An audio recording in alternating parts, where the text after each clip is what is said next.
We the people.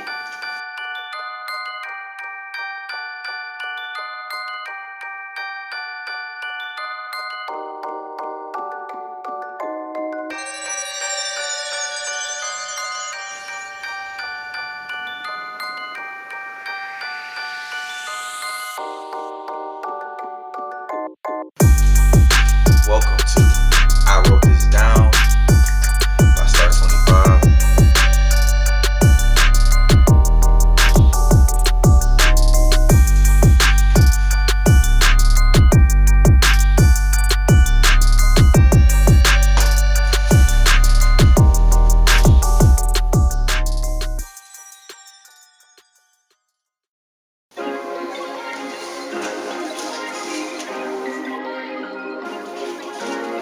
Today we're going to be learning about Congress. Perfect. So we're going to be touching on a few pointers today. Congress and their roles in our republic. What is Congress? Since we live in the U.S., what does the Congress consist of and what are its origins? What are the roles of Congress?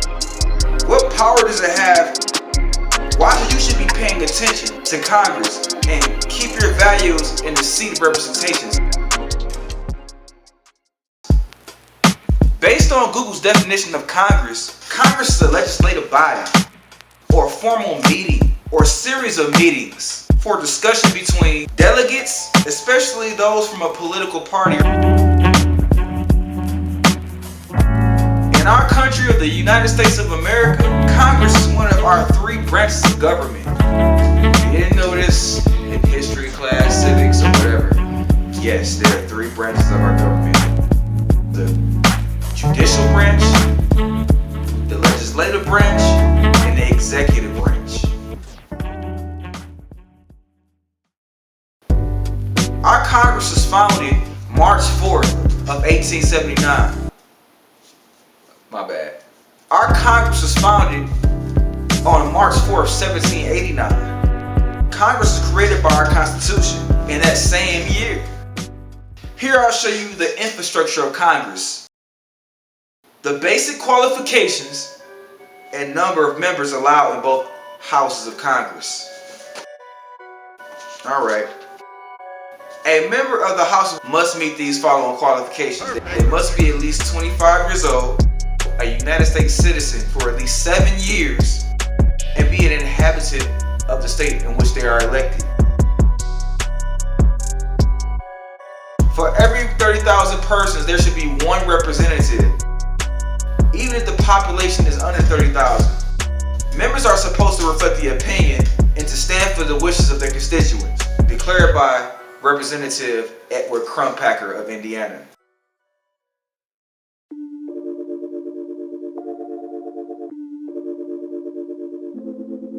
There was a problem with the number of representatives representing the people later on down in the future, which our founding fathers didn't envision.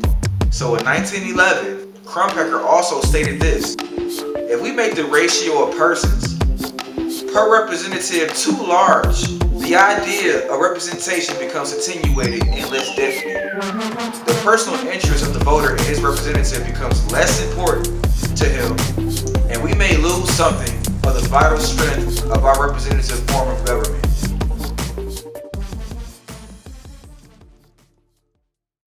The Permanent Apportionment Act of 1929 was passed in the House on June 11th of 1929.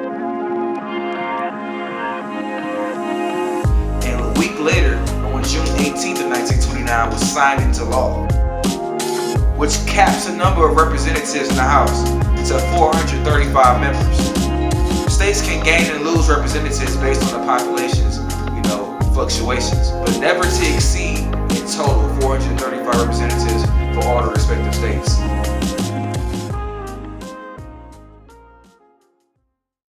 The Senate, you might ask, the Senate, what about them? Some people are not clear on what senators do. I wasn't. Listen to this. Perfect. The Senate consists of 100 members, 2 senators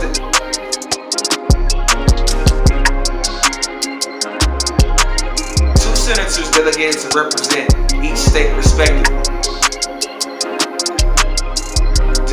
senator, one has to at least be 30 years old, have been 9 years a United States citizen, and be a resident of the state in which they represent when elected.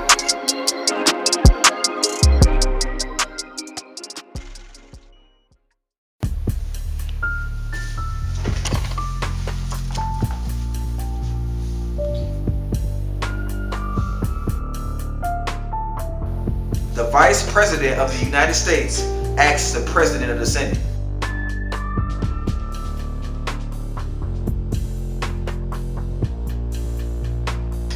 What are the roles of Congress? Check me out. The Congress makes bills, which are proposals, and vets them in hopes to make them law by the signature of a sitting active United States President. These bills usually are voted into Congress and need usually 2/3 of the representation in both the House of Representatives and also in the Senate to actually be passed in order to go in front of the President of the United States of America to sign it into law or disapprove of it. Just to clarify,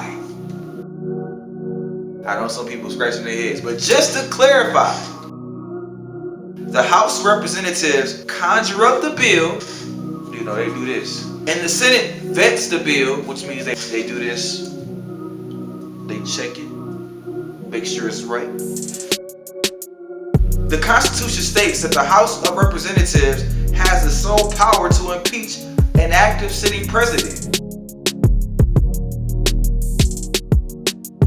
while the Senate has the sole authority to put that president who was impeached on trial to either convict or acquit that president.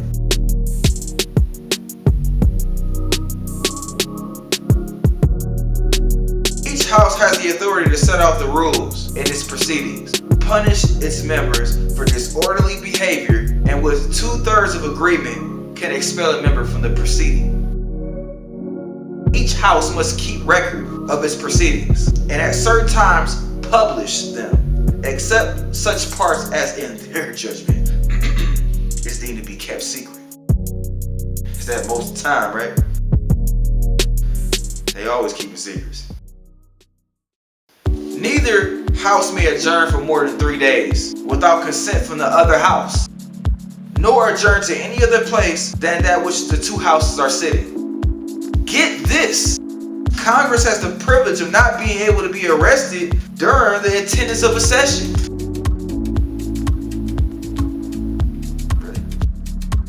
They also cannot be questioned for any speech or debate that took place on the floor or in any other location on earth. Talk about immunity. And oh yeah, this is all on your tax dollar. The Congress is to be paid for their services from the U.S. Treasury.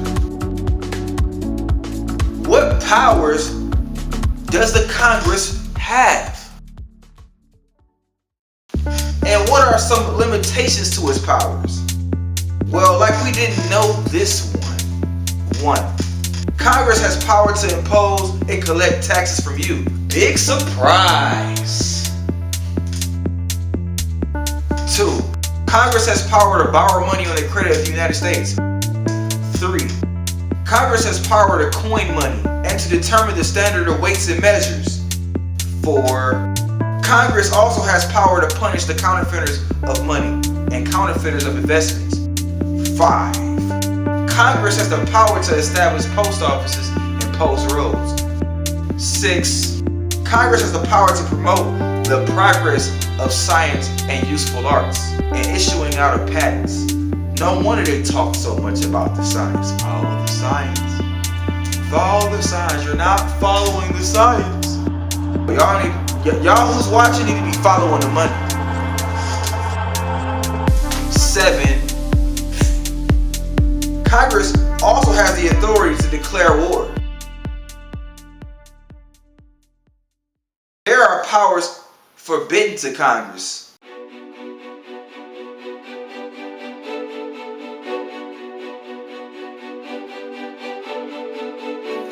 Beside the obvious ones which are under attack, like the First and Second Amendment. 1. Congress can't stop states from being sanctuary cities, but taxes can be imposed and collected for that purpose. 2. Congress cannot pass a bill of attainder or ex post facto law. 3. Congress cannot impose taxation without representation. 4. Congress cannot tax items exported from any state. 5. Congress shall not withdraw money from the Treasury except for what's absolutely necessary, and invoices must be publicly presented. 6. Congress cannot proclaim themselves a monarch or any titles of nobility, nor accept it from any other source whatsoever.